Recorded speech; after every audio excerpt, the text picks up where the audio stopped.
jami'i mudirina wa muallimina wa murabbi ruhina Romo Kiai Haji Ahmad Sahal, Romo Kiai Haji Imam Sukri Zarkasi, Romo Kiai Haji Zainuddin Fanani, Romo Kiai Haji Imam Sukri Zarkasi, wa kadzalika muassis Ma'hadid Daril Hikmah Tawangsari Tulungagung, Romo Kiai Haji Nurul Hadi Ridwan wa zaujatih, wa khususan jami'il musannifin al-makhlisin wal mujahidin al-arifin wal fuqaha'il amilin bil khusus Sayyid Sadat Imam Walid Al-Qadi Ibni Ahmad Ibni Muhammad Ibni Ahmad Ibni Rusdi Al-Qurtubi Al-Andalusi rahimahullah wa nafa'ana bi ulumihi. Al-Fatihah. A'udzu billahi minasyaitonir rajim. Bismillahirrahmanirrahim. Alhamdulillahirabbil alamin arrahmanir rahim maliki yaumiddin. Iyyaka na'budu wa iyyaka nasta'in. Ihdinas shiratal mustaqim. Shiratal ladzina an'amta 'alaihim ghairil maghdubi 'alaihim waladdallin. Amin. Rabbi shrah li sadri wa yassir li amri wahlul 'uqdatam min lisani yafqahu qawli. Subhanaka la ilma lana illa ma 'allamtana innaka antal alimul hakim. Rabbi zidna ilman warzuqna fahman. Abtadi wa tegese ngawiti sapa ingsun bismillah kelawan nyebut asmane Allah Ar-Rahmani kang maha welas asih ing donya lan akhirat, Ar-Rahimi kang maha welas asih ing akhirat bloko. Al-babu tropi utawi bab kang kaping 4. Iku fi nawaqidil wudu ing dalem makrifate pembatal-pembatale wudu. Bab yang keempat ini membahas mengenai pembatal-pembatal wudu. Apa saja yang menjadi pembatalnya wudu. Kemarin kita bahas di masalah yang pertama itu adalah apa yang keluar dari subulain atau najasah yang keluar dari tubuh, tidak dibedakan dari subulain atau yang penting khatib itu najasah, entah itu keluar dari subulain atau tidak. Ada 3 pendapat kemarin. Lalu setelahnya naum itu termasuk pembatal wudu atau tidak. Jika naum itu kasih roh mustaqilah, banyak memberatkan, itu menjadi pembatal. Jika itu qalilah khafifah, itu tidak membatalkan wudu. Tetapi pembahasan itu dispesifikasi oleh Imam Syafi'i bahwasanya hay'ah itu ya bagaimana metode atau cara duduknya. Jika duduknya itu rapat, maka tidak akan membatalkan wudu walaupun lama. Rapat artinya tidak akan bisa keluar angin dari dubur, sehingga tidak akan memungkinkan batal wudunya. Jika dia duduk dengan tidur atau tidur dengan duduk tapi tidurnya itu benar, tidak akan batal wudunya. Didasarkan dengan sahabat-sahabatnya Kanjeng Nabi itu tidur sampai yak tok sah, terputus-putus, tekluk lalu yakumu wa yusholluna. Mereka di masjid duduk ketiduran sampai terputus-putus, sehingga ketika bangun langsung sholat tanpa harus wudhu. Itu dasar hadisnya. Tetapi yang jelas ketika ada sak keraguan bagi yang mengibaratkan sak, ketika ada sak keraguan bahwasannya batal telah datang hadas di dalam tidurnya ya wudhu. Jadi kuat mana sak dengan tayakunnya, keyakinannya. Kita memasuki ke masalah yang ketiga. Jamaahnya Imam Syafi'i terbagi 2, ada yang tidak membatalkan juga. Nanti kita ungkap di sini, kita ulas. Al-mas'alatu salisatu, tapi masalah kang kaping 3. Al-mas'alatu salisatu. Bismillahirrahmanirrahim, kelawan nyebut asmana Allah Rahman kang maha welas asih ing donya lan akhirat, Ar-Rahim kang maha welas asih ing akhirat bloko. Al-mas'alatu salisatu, tai masalah kang kaping 3. Di nawaqidil wudu ing dalem pembatalnya wudu, yang membatalkan wudu, yaitu babur robi, bab yang ke-4. Halamannya 42. Halaman 42. Ikhtalafal ulama, berbeda ulama, ijabil wudu, di dalam mewajibkan wudu, min lamsin nisa'i, dari memegang perempuan, bilyadi, dengan tangannya, au bi ghairi dalika, utawa selain mengkono-mengkono, bilyadi, memegang perempuan. minal a'dha'il hasasah, dari anggota-anggota peraba. Anggota peraba atau anggota perasa, anggota badan untuk merasakan itu ya tangan ya Pak. Tangan sini juga bisa untuk merasakan, tapi yang jelas peraba itu ya ini, atau mulut perasa untuk merasakan. Oh, kalau untuk merasakan aroma ya hidung, untuk merasakan aroma itu. Dengan hidung bagaimana? Ketika memegang perempuan dengan hidungnya, dengan perasanya diambung. Pada apa mongko milih sopo komun ila anaman lamasa, siapa saja yang memegang imro'atan ing perempuan biadihi dengan tangannya, mufaddian. Mufaddian itu ya kondusif, memegangnya lama, dipegang lama gitu sampai dirasakan. Ilaiha maring mar'ah laisa bainaha, tidak ada di antara keduanya. Keduanya itu artinya mar'ah dan laki-laki itu. Bainaha ing antarane perempuan, wa bainahu lan ing antarane laki-laki itu tadi. Hijabun, penutup. Wala satrun, lan tidak ada sater. Sater itu yang menghalangi. Lampi atau apapun itu. Baju ataupun kudung ataupun rukuh.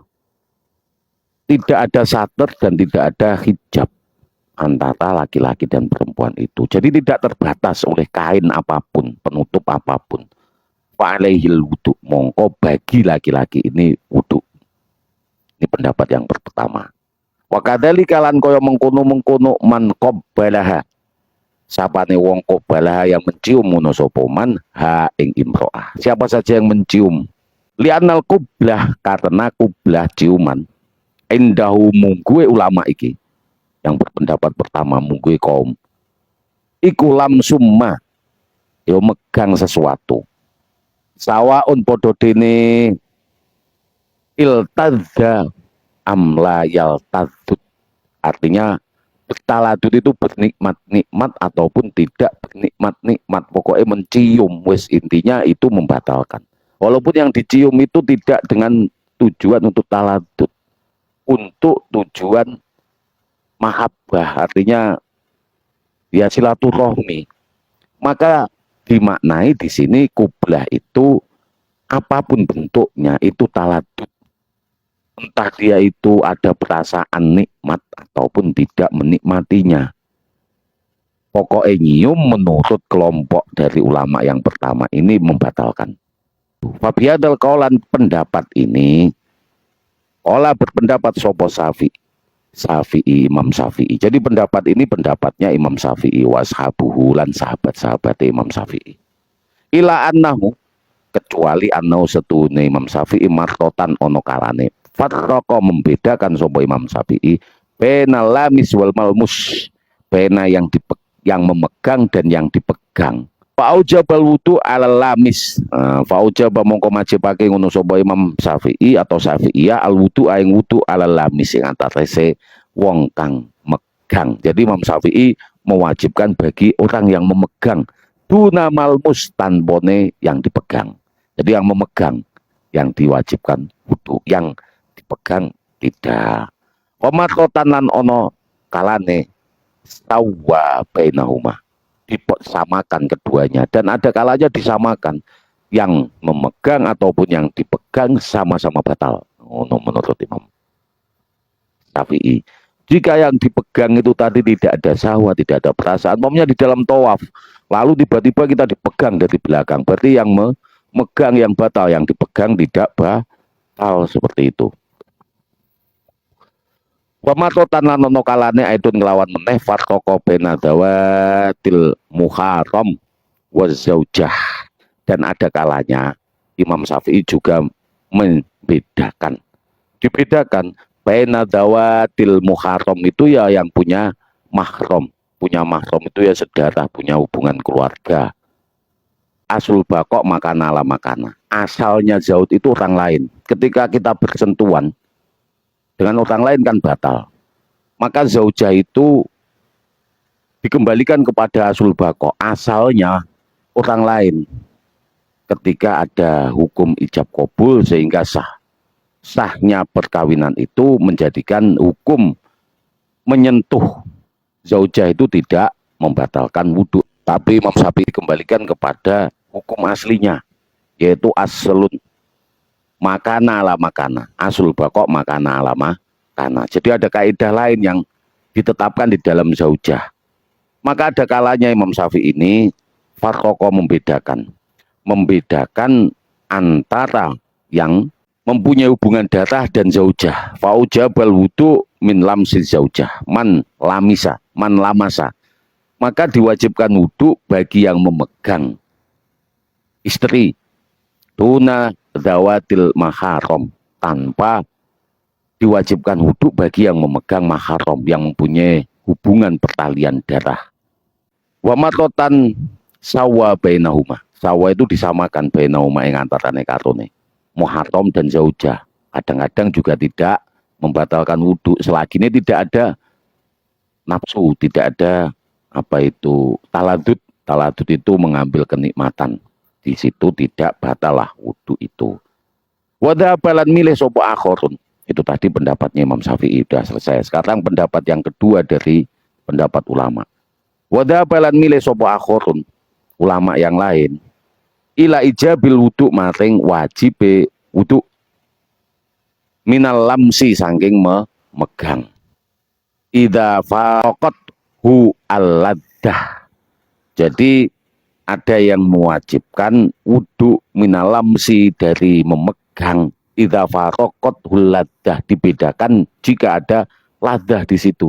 Kalau nggak ada ladah nggak wajib. Sebagian kaum itu boleh memegang perempuan jika tidak adanya nafsu. Tetapi kalau ada nafsu, maka dia wajib wudu. Au qasdul ladah, utawa dia itu bertujuan untuk bertaladud, mencari kenikmatan dengan memegang, berarti syahwah. Fi tafsilin ing dalem mendetailkan laum bagi mereka, fidalika ing dalam mengkono-mengkono waqa'a bihailin, itu ketika ada hijab ataupun au bi ghairi hailin, tidak adanya hijab. Bi'ihot aduin, di mana saja anggota tubuh yang bersentuhan. Ittafaqoma adal kublah. Wa madhabu Malik wa jumhur wa ashab. Jadi madhabnya Imam Malik wa jumhur wa ashabihi. Sebagian atau mayoritas madhabnya Imam Malik. Jadi Imam Malik di sini membedakan jika itu ada ladah. Jika tidak ada ladah maka tidak wajib untuk wudu. Wadhaba akhorun. Jadi akhorun di situ ya Imam Malik, kelompoknya Imam Malik. Beda dengan Imam Syafi'i tadi. Imam Syafi'i apapun itu tidak dilihat ladah dan taladudnya.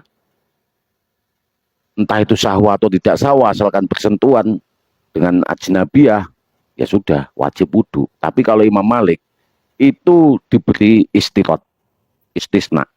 Kalau di situ bersentuhannya dengan ladah, maka wajib wudu. Ketika dia tidak ada qasdul ladah, maka tidak wajib wudu. Begitu. Ditafsil, umpamanya sentuhan nggak sengaja, bisa jadi sentuhan nggak sengaja. Itu berarti tidak ada ladah, tidak ingin ngambil kesempatan. Kalau udah ada ladah, sentuhan pun yang tidak sengaja, adu pundak, tapi di situ terus ada muncul sahwah, nah, itu udah batal wudunya menurut Imam Malik.